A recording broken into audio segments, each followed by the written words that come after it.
good morning. Papunta tayo ngayon sa Caloocan para puntahan ang dance studio ng Hyho.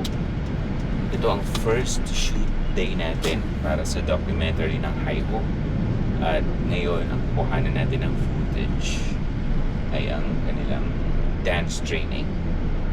Simple lang yung equipment na dala ko. 2 A cameras, isang gimbal camera para sa B-rolls, at saka, of course, microphone and simpleng key light lang. And of course, tripods. Pupunta ako ngayon muna sa SM North para sunduin si Princess, isa sa mga staff natin, para samahan tayo sa pag-film dance training ng Hyho. Di ba nagsabi sila kuya may parking din? May parking pa?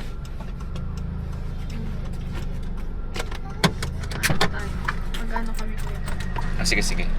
Ito na tayo sa Caloocan, sa studio, kung saan sila mag-conduct ng dance training. Pero walang parking. Gahanap daw sila Princess ng parking. Nandito tayo ngayon sa studio kung saan nagkakonduct ng dance training ang Hyho. So, mag-conduct tayo ng interview kasama si Tia para ituro sa atin, kita sa atin paano sila nagkakonduct ng mga dance trainings. Wow! 2.6 Talaga? Kasi man, there's always room for Right. meron pa siya 2. Pero confident ka na i-market yung mga nagiging outfits. Actually, yes. Definitely po. Yes. Anton! Pag niya daw po si controversy.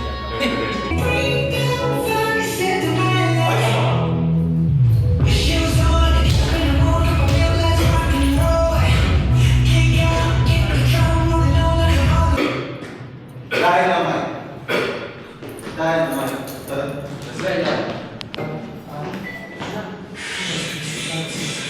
So, may pwede nyo kami i-walk through ano yung mga steps or paano yung flow ng usual activity?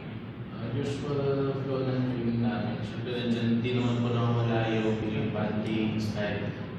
Kami na ni JJ, nila Leo, sila Vince. Katong grupo namin na to, ang ginagawa namin usually, nag-ano kami, pumunta kami sa coffee shop, ganyan, chit-chat lang, ganyan.